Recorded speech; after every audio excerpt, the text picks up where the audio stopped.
ये जो आप पहले दिन ही कलश स्थापना होती है और पहले दिन ही आपको ये ज्ञान हो जाए कि बच्चे पूछें कि कलश क्यों रखा जाता है, कलश के ऊपर आम के पत्ते क्यों लगाए जाते हैं, कलश के ऊपर नारियल क्यों रखा जाता है, कलश के ऊपर 9 बार मोली क्यों बांधी जाती है, मोली मतलब लच्छा नाड़ा 9 बार क्यों लपेटा जाता है नारियल के ऊपर, कलश के ऊपर जब रखते हैं।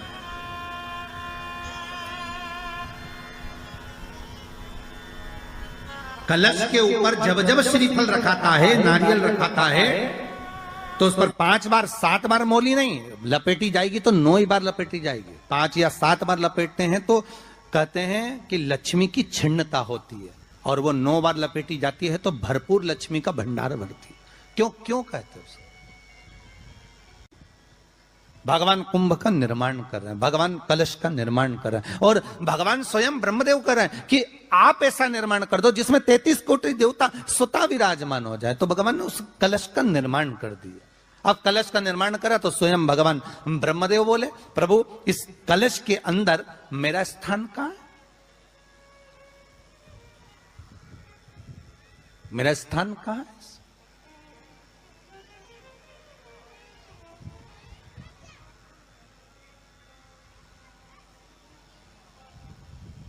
बहुत ध्यान देना महाराज, कलश का जो मुख होता है उस मुख पर भगवान विष्णु का स्थान होता है। किसका स्थान है? भगवान विष्णु का। थोड़ा सा नीचे आओगे, जहां से कलश का मुख दबा हुआ होता है, वह जगह भगवान स्वयं शिव की होती है। किसकी जगह है? भगवान शंकर की। कलश का अग्रभाग, नीचे का भाग जहां से फैला हुआ होता है, वहां ब्रह्मा का आधिपत्य स्थापित होता है। फिर कलश का जो नीचे का भाग होता है वो भगवान शिव और शक्ति का स्थान होता है। कलश के बाहरी भाग में, जहां पर बाहर का हिस्सा होता है, उस कलश के बाहरी भाग में 33 कोटि देवताओं को भगवान शंकर ने लाकर विराजमान किया होता है। महाराज भगवान शंकर 33 कोटि देवताओं को निमंत्रण देकर उस कलश में विराजमान कर दिया। कितना सुंदर लिखा है देवी भागवत के अंदर कि जहां कलश की स्थापना होती है उस जगह पर किसी देवताओं को बुलाने की जरूरत नहीं होती। 33 कोटि देवता उस जगह पर स्वतः विराजमान हो जाते हैं। स्वयं 33 कोटि देवता स्वयं वहां विराजमान। नवरात्रे एकम से प्रारंभ नहीं होते, अमावस्या की रात्रि से प्रारंभ हो जाते, इसलिए उसको कहते हैं नवरात्रे।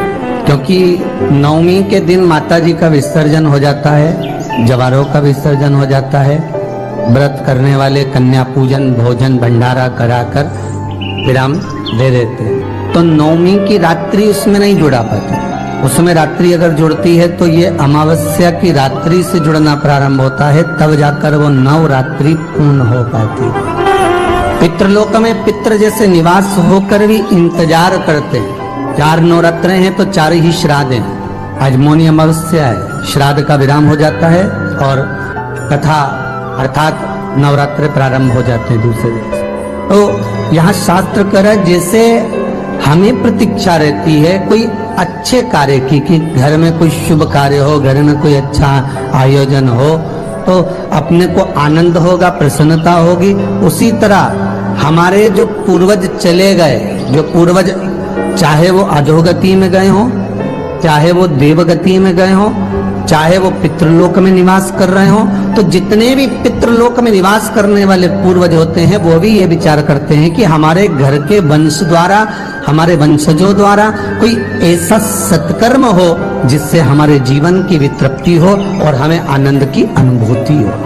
और ध्यान दीजिएगा महाराज, आपको चैत्री नवरात्रि का स्मरण होगा, आपको शरदी नवरात्रि का स्मरण होगा, पर जो आषाढ़ में और माघ में जो नवरात्रे पढ़ते हैं इसका एक आनंद ही दूसरा रहता है। बस इतना जरूर होता है कि दुनिया के लोग वो जो 2 नवरात्रे होते हैं उसमें कलश की स्थापना भी करते हैं, देवी का पूजन भी करते हैं, अर्चना भी करते हैं, मंदिरों में भीड़ भी रहती है और खूब प्रेम से माता का जगराता वगैरह सब होता है। पर ये जो नवरात्रे हैं 2 गुप्त नवरात्रे, इनका लोगों को स्मरण नहीं था। वो तो धीरे धीरे ये टीवी चैनल के माध्यम से कथाकारों ने, वक्ताओं ने स्मरण कराना जब चालू करा, धीरे धीरे बताना, मार्गदर्शन करना जब चालू करा, तब लोगों को ज्ञात होता गया कि कोई गुप्त नवरात्रा भी होता है, उसमें भी देवी की आराधना होती है। ये चारों नवरात्रे अलग अलग अवस्था के हैं, अलग अलग सुख के हैं और अलग अलग आनंद के।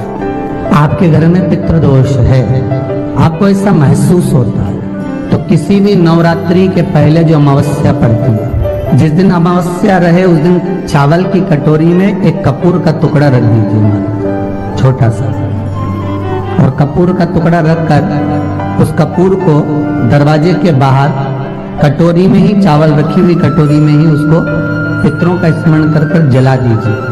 और जलाने के बाद उस चावल को कहीं भी किसी भी वृक्ष की छांव में पक्षियों के लिए डाल दीजिए। शिव महापुराण की कथा कहती है, अगर मान लो पितृ आपको कष्ट दे रहे हैं, पितृ आपको तकलीफ दे रहे हैं, कोई काम नहीं होने दे रहे हैं, या कहीं आपको ऐसा लगता है कि पितरों का दोष है, तो वो पितृ दोष देवी, अब ये जो आप करेंगे ये कब कर रहे हैं? अमावस्या के दिन आप उसको रख रहे हैं, अमावस्या के दिन उसको रखकर रात भर आपने रखा कपूर के साथ में, सुबह एकम पड़ गई, नवरात्रि लग गई, उसी दिन उसको जलाकर आपने पटक दिया।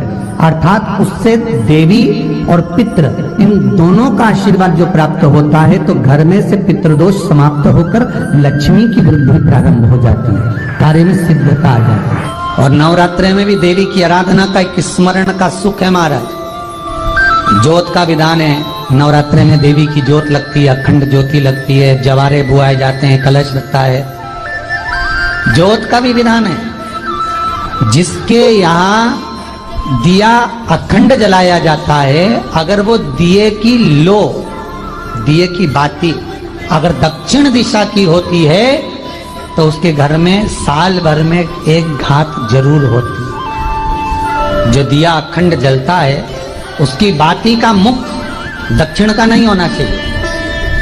अगर आपने देवी भागवत का स्मरण कराओ, देवी भागवत को अगर सुना हो, तो देवी भागवत में स्पष्ट किया गया कि पूर्व की ओर मुख करा हुआ दिया, अर्थात पूर्व की ओर ज्योत जो जलाई जाती है वो संपदा की वृद्धि करती है। पश्चिम की ओर मुख कर कर जो ज्योत लगाई जाती है महाराज, वो वैभव को देती है। और उत्तर की ओर जो मुख कर कर ज्योत जलाई जाती है, उत्तर की ओर जो ज्योत का मुख रहता है, वो आयु की वृद्धि करती है, घर में अकाल मौत को रोकती है। दक्षिण की ओर ज्योत ना लगाएं, अगर आपको लगाना है पूरब की लगाएं, पश्चिम की लगाएं या उत्तर की लगाएं।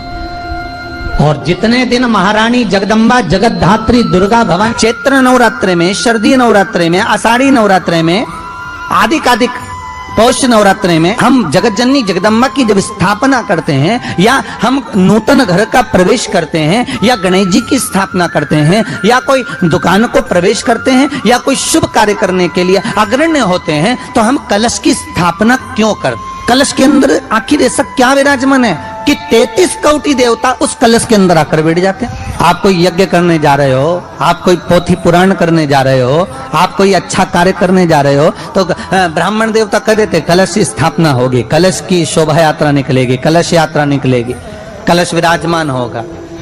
उस कुंभ की, उस घड़े की महत्वता कहां से प्रकट हो गई? शिव महापुराण की कथा कहती है महाराज, भगवान ओघड़दानी शंकर स्वयं आद्य शक्ति जगदम्बा से कहते हैं कि जगदम्बा तू क्या चाहती है बोल। तो जगत जननी जगदम्बा कहती है कि जहां मैं हूं वहां शंकर है, ये आपने कह दिया, पर जहां शंकर है वहां पार्वती का होना जरूरी है। उसके लिए सिद्ध करने के लिए एक स्थान ऐसा बनाया जाए जहां पर शंकर विराजमान है और शंकर के साथ पार्वती विराजमान है। तो शिव जी ने कहा, पार्वती उसके लिए मैं तुझे एक सुंदर कलश का निर्माण कर कर देता हूं।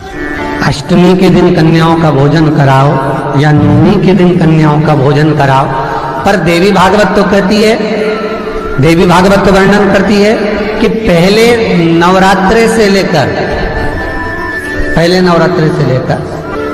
नौवीं तिथि तक जितने दिन देवी के होते हैं, प्रत्येक दिन में आप किसी भी दिन कन्याओं का भोजन करा सकते हो, पहली रात्रि से लेकर, पहला दिन से लेकर। पर 90 दिन तो सवेरे पूजन करके, यज्ञ करके, अनुष्ठान करके देवी को विसर्जन कर दिया, फिर नवरात्रि पूर्ण कैसे हुई? नवरात्रि की पूर्णता होती है अमावस्या की रात से गिनी जाती है। कौन से दिन से गिनते हैं? अमावस्या की रात्रि, फिर एकम की रात्रि, फिर दूज की रात्रि, ऐसे गिनते गिनते अष्टमी की रात्रि तक और नौमी के दिन सुबह तक या दोपहर तक या शाम तक, जब तक आप यज्ञ ना करें तब तक ये 9 रात्रियां पूर्ण गिनी जाती है महाराज देवी भागवत के हिसाब से पूर्णता। अब हमने कन्या भोजन का जो क्रम बनाया, अष्टमी के दिन करा देंगे, नौमी के दिन करा देंगे, इस तिथि को करा देंगे, पर भाव देखिए, शास्त्र कहता है भूखे को भोजन जब कराइए जब उसको भूख लगी हो, और ऐसों को कराइए जिसको जरूरत